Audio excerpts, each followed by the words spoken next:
Assalamualaikum warahmatullahi wabarakatuh. Perkenalkan, nama saya Femayun Cahaning Tias, nomor absen 19 dari kelas 10D. Di sini saya akan mempresentasikan materi mengenai Kerajaan Mataram kuno. Yang pertama yaitu ada latar belakang. Kerajaan Mataram kuno atau sering disebut juga Kerajaan Medang atau Kerajaan Mataram Hindu, kerajaan yang berdiri di Jawa Tengah pada abad ke-8. Kemudian berpindah ke Jawa Timur pada abad ke-10. Kerajaan ini banyak meninggalkan bukti sejarah berupa prasasti-prasasti yang tersebar di Jawa Tengah dan Jawa Timur, serta membangun banyak candi baik yang bercorak Hindu maupun Buddha. Sejak abad 10, Kerajaan Mataram kuno di Jawa Timur dimulai dari pemerintahan Pusindok yang kemudian digantikan oleh Sri Lokapola. Selanjutnya, Makutawangsa Wardana, terakhir adalah Dharmawangsa Teguh sebagai penutup Kerajaan Mataram kuno atau Medang. Secara umum, Kerajaan Mataram kuno pernah dipimpin oleh 3 dinasti yang pernah berkuasa pada waktu itu, yaitu Wangsa Sanjaya, Wangsa Sailendra, dan Wangsa Isyana. Berikut Raja Kerajaan Mataram kuno. Yang pertama, Rakai Mataram Sang Ratu Sanjaya berkuasa pada 732 sampai 760 Masehi. Yang kedua, Sri Maharaja Rakai Panangkaran berkuasa pada 760 sampai 780 Masehi. Yang ketiga, Sri Maharaja Rakai Panunggalan berkuasa pada 780 sampai 800 Masehi. Yang selanjutnya, Sri Maharaja Rakai Warak berkuasa 800 sampai 820 Masehi. Yang kelima, Sri Maharaja Rakai Garung berkuasa pada 820 sampai 840 Masehi. Yang keenam, Sri Maharaja Rakai Pikatan berkuasa pada 840 sampai 863 Masehi. Yang ketujuh, Sri Maharaja Rakai Kayuwangi berkuasa pada 863 sampai 882 Masehi. Yang ke-8, Sri Maharaja Rakai Watu Gumalang berkuasa pada 882 sampai 898 Masehi. Dan yang terakhir yaitu Sri Maharaja Rakai Watukura Dyah Balitung yang berkuasa pada 898 sampai 910 Masehi. Berikut Kerajaan Mataram kuno saat dipindahkan ke Jawa Timur. Yang pertama ada Rakai Hino Sri Isana alias Empu Sindok yang berkuasa pada tahun 929 sampai 947 Masehi.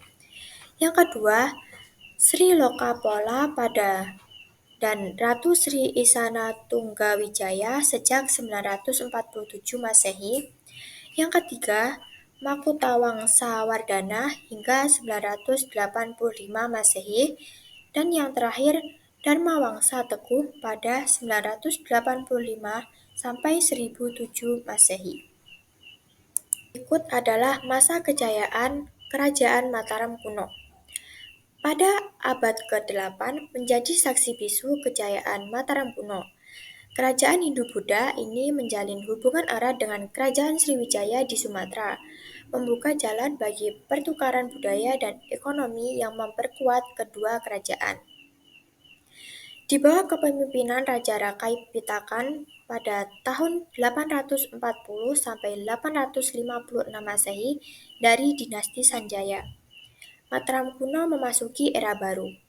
Pernikahannya dengan Pramawardhani dari dinasti Sailendra, yang agama Buddha menandai persatuan dua dinasti besar dan membawa stabilitas politik. Persatuan ini memicu lonjakan pembangunan di Mataram kuno. Candi-candi megah seperti Borobudur, Mendut, dan Pawon didirikan sebagai simbol kejayaan kerajaan dan bukti kemajuan seni arsitektur dan budaya.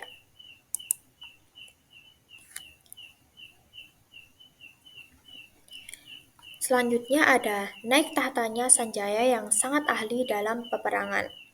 Selanjutnya, pindahnya kekuasaan dari Jawa Tengah ke Jawa Timur yang didasari oleh adanya sungai-sungai besar, antara lain Sungai Brantas dan Bengawan Solo yang sangat memudahkan bagi lalu lintas perdagangan. Selanjutnya, adanya dataran rendah yang luas sehingga memungkinkan penanaman padi secara besar-besaran. Dan yang terakhir, lokasi Jawa Timur yang berdekatan dengan jalan perdagangan utama waktu itu, yaitu jalur perdagangan rempah-rempah dari Maluku ke Malaka. Untuk fase keruntuhan Kerajaan Mataram kuno, peristiwa kehancuran Kerajaan Mataram kuno disebabkan karena adanya perselisihan yang berkelanjutan antara Jawa dengan Sumatera. Perselisihan tersebut diakibatkan adanya dendam oleh Raja Kerajaan Sriwijaya, Bala Putradewa kepada Rakai Bikatan Raja Kerajaan Mataram kuno. Permusuhan dan perselisihan antara kedua raja tersebut telah berkembang dan berlanjut bahkan ketika dinasti Isyana berkuasa. Keruntuhan kerajaan ini ditandai dengan meninggalnya Raja Dharmawangsa yang merupakan cicit dari Empu Sindok. Kala itu Raja Dharmawangsa tengah lengah karena merayakan pernikahan putrinya. Sementara Isana diserang oleh aji dari Lawaran yang diperkirakan merupakan bagian dari sekutu kerajaan Sriwijaya.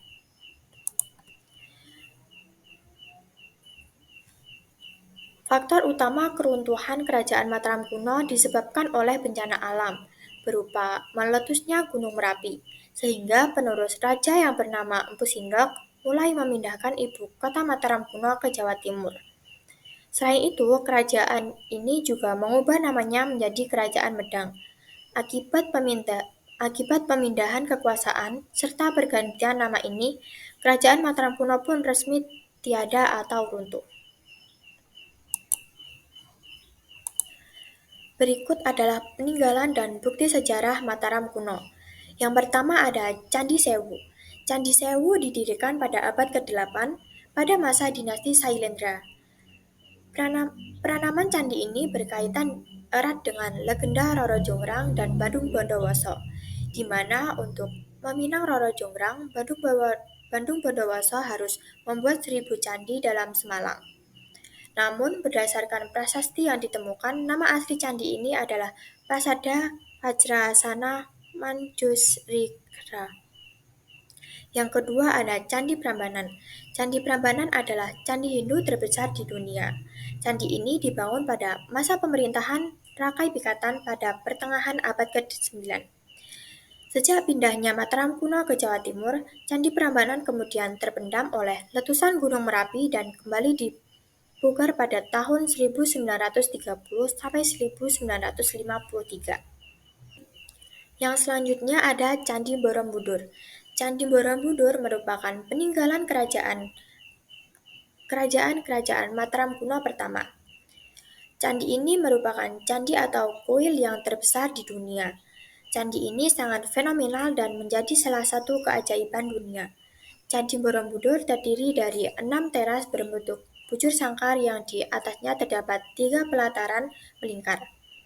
Monumen ini adalah sebuah model dari alam semesta yang dibangun sebagai tempat suci untuk memuliakan Buddha. Yang selanjutnya, Prasasti Canggal. Prasasti Canggal merupakan salah satu prasasti tertua dari Kerajaan Mataram kuno, dikeluarkan pada tahun 732 Masehi oleh Raja Sanjaya. Prasasti ini ditulis dalam bahasa Sanskerta dan mengandung informasi mengenai pendirian sebuah lingga sebagai simbol Dewa Siwa. Yang selanjutnya yaitu Prasasti Kalasan. Prasasti Kalasan merupakan salah satu peninggalan penting dari Kerajaan Mataram kuno dan ditulis dalam bahasa Sanskerta dengan aksara Pranagari.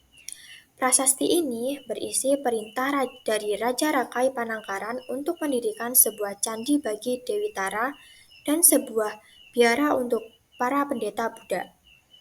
Keberadaan prasasti ini menunjukkan adanya hubungan erat antara Kerajaan Mataram kuno dengan ajaran Buddha Mahayana. Selanjutnya ada Prasasti Kelurak. Prasasti Kelurak dibuat pada masa pemerintahan Raja Indra dari Wangsa Sailendra pada tahun 782 Masehi. Isi prasasti ini berhubungan dengan pembangunan sebuah arca Manjusri yang menunjukkan pengaruh kuat agama Buddha Mahayana pada masa tersebut. Berikut daftar pustaka materi yang saya ambil untuk materi Kerajaan Mataram kuno. Nah, itu tadi materi yang dapat saya sampaikan. Apabila ada kesalahan, saya mohon maaf. Sekian dari saya. Wassalamualaikum warahmatullahi wabarakatuh.